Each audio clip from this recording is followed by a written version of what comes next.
स्वागत है। मैं चंपक साहब शुरुआत आपसे करता हूं। मतलब जो लोग यूसीसी लागू कर रहे हैं वो असली हिंदू नहीं है। सर, इस बयान के पीछे का तर्क क्या है? क्यों ये बयान दिया जा रहा है? ऐसा क्यों लग रहा है कि बीजेपी के लोग, क्योंकि वही लोग लागू कर रहे हैं, तो वो लोग असली हिंदू नहीं है? आपको ये क्यों लग रहा है? ऐसा क्यों कह रहे हैं आप? देखिए, यूसीसी का मतलब है यूनिफॉर्म सिविल कोड जी। जब आप यूसीसी को लागू करने का प्रक्रिया में किसी जनजाति को अलग रखेंगे तो यूनिफॉर्मिटी को आप ब्रेक कर रहे हो। मतलब ये इतना बुरा कानून है, अगर इसको जनजातियों पे लागू किया जाए तो उनको बहुत असुविधा होगा।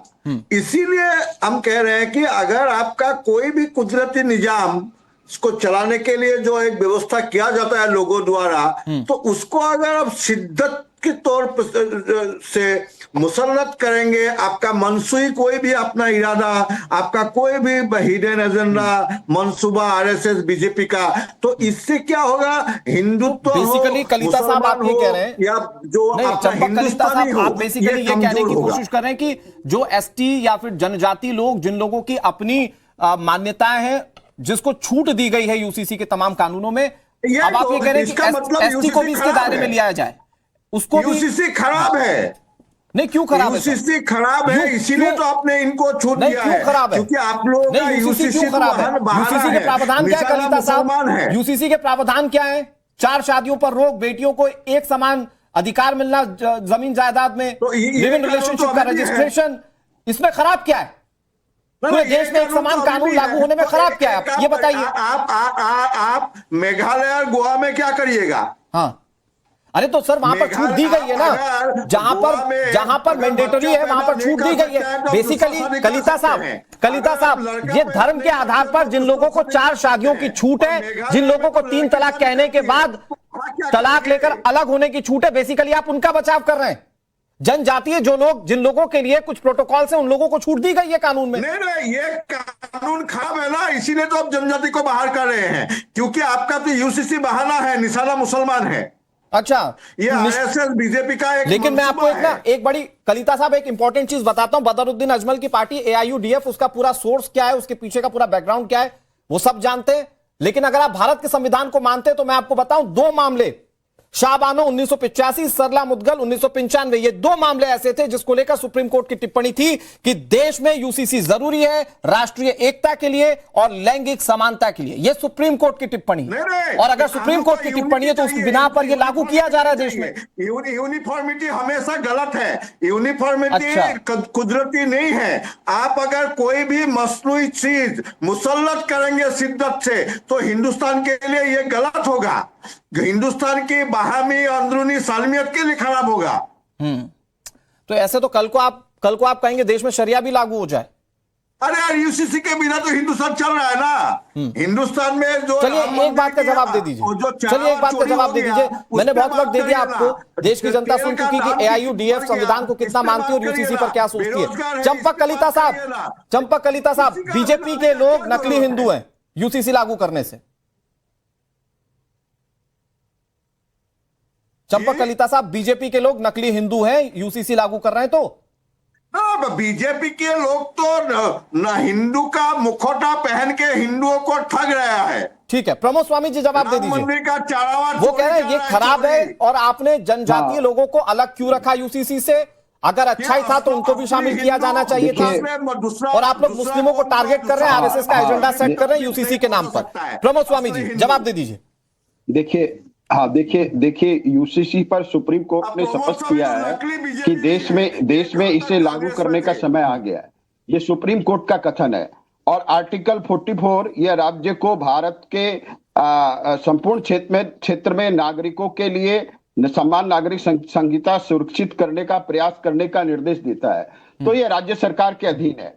अब असम में जो यूनिफॉर्म सिविल कोड जो पास किया गया है, उसमें क्या कहा गया है? उसमें कहा गया है बहु विवाह पर रोक, तो क्या गलत है? उसमें कहा गया है कि विवाह की उम्र जो है उसका पंजीकरण कराना, और जो सरकार जो उम्र तय करेगी उसी उम्र में ही वो शादी विवाह होना, इसमें क्या गलत है? उसके अलावा जो लिव इन रिलेशन में जो लोग रह रहे हैं उनको रजिस्ट्रेशन करवाना पड़ेगा, वो अनिवार्य होगा। तो और उसके अलावा जो आदिवासी जो लोग हैं उनका अपना एक कल्चर है, तो उनको इसमें छूट दी गई है। तो इसमें गलत क्या है? क्या वो कह रहे हैं समानता की बात करना ही गलत है, भारत के अंदर समानता की बात करना गलत है। अच्छा, अब इसमें देखिए, समान नागरिक संहिता का मतलब है कि भारत में रहने वाले सभी नागरिकों के लिए एक कानून, संविधान में समान नागरिक संहिता को लागू करना अनुच्छेद 44 के तहत राज्य की जिम्मेदारी है। तो ये अगर आप लागू नहीं करेंगे तो जो हमारी जो बहन बेटियां हैं, बहु विवाह के नाम पे उन पर जो अत्याचार होता है, कम उम्र में जो हमारी बहन बेटियों का ब्याह होता है, उससे उनका शारीरिक रूप से भी उनको कुपोषण होता है, उनको ये तो आप संवैधानिक बात कर रहे हैं ना। एक मिनट, नहीं के शर्मा, तो ये नहीं, एक मिनट प्रमोद स्वामी जी, ये तो आप संवैधानिक बात कह रहे हैं ना, पर उनको तो डाउट है आपके असली हिंदू होने पर। वो कह रहे हैं आप असली हिंदू नहीं है। नहीं के शर्मा जी रुकिए। अब बड़ी आश्चर्य की बात है कि अब मौलाना बदरुद्दीन साहब क्या ये सर्टिफिकेट बांटेंगे क्या कौन हिंदू? ठीक है, चंपक कलिता जी 30 सेकंड, ये सर्टिफिकेट क्यों देंगे आप? कोई असली हिंदू है, नकली हिंदू है? ओके प्रमोद स्वामी जी आ रहा हूं। चंपक कलिता, उसका तो काम से परिचय है, कौन असली है कौन नकली है तो काम से परिचय है।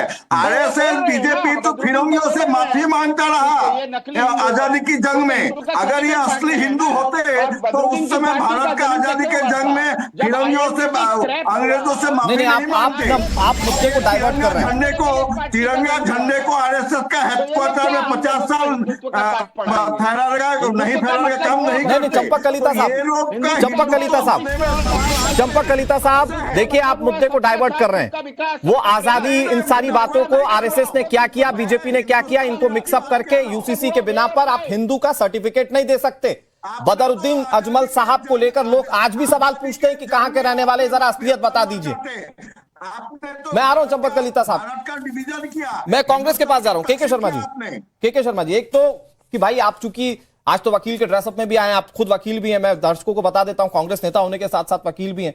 तो भाई जब सुप्रीम कोर्ट ये कहे कि देश में यूसीसी की जरूरत है, दो मामलों को ऑब्जर्वेशन में रखते हुए सुप्रीम कोर्ट की टिप्पणियां हैं, आप जानते हैं इस बात को, तो अगर बीजेपी लागू कर रही है तो उसमें हिंदू का सर्टिफिकेशन क्यों दिया जा रहा है कि भाई आप नकली हिंदू अगर से लागू कर रहे हैं? ये उनका परसेप्शन है, लेकिन मेरा ये एक मानना है, कह दीजिए गलत परसेप्शन है।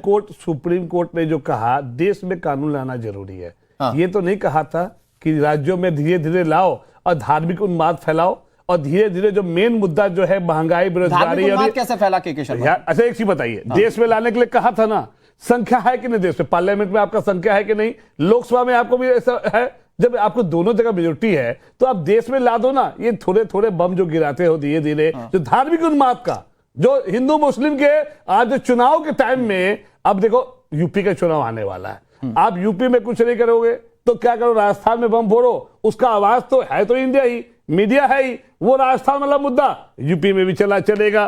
तो आप धार्मिक उन्माद का बेनिफिट लेना चाहते हैं, अयोध्या का बेनिफिट लेना चाहते हैं। अभी तीन जगहों पर 3 राज्यों में लागू है, अभी 3 राज्यों में लागू। बताइए क्या बदल गया ऐसा, कहां धार्मिक उन्माद हुआ? अच्छा देखिए, उन्माद अभी तो धीरे धीरे ये बीज बोया जा रहा है। मैं कह रहा हूं देश में सबसे ज्यादा जरूरी क्या आज के डेट में? महंगाई, बेरोजगारी, शिक्षा। क्या प्राइवेट जो सरकारी स्कूल है, प्राइवेट स्कूल है, क्या उसमें यूनिफॉर्म सिविल कोड आएगा? अगर देश के लिए महंगाई, बेरोजगारी और ये सब इंपॉर्टेंट है तो यूसीसी के मुद्दे पर विरोध करके आप इसको यूनिफॉर्म सिविल कोड राजस्थान में एक्सेप्ट कर लीजिए। तो यूनिफॉर्म सिविल कोड में जो प्राइवेट स्कूल है और सरकारी कॉलेज है, वो दोनों प्राइवेट सब बंद होगा। एक कॉलेज होगा, एक स्कूल होगा, एक हॉस्पिटल होगा जिसमें सबको इलाज मिलेगा, या तो प्राइवेट होगा या तो सरकारी होगा। क्यों ऐसा कि आम आदमी के लिए धक्का और पैसे वालों के लिए क्यों? एक कानून क्यों नहीं उसमें?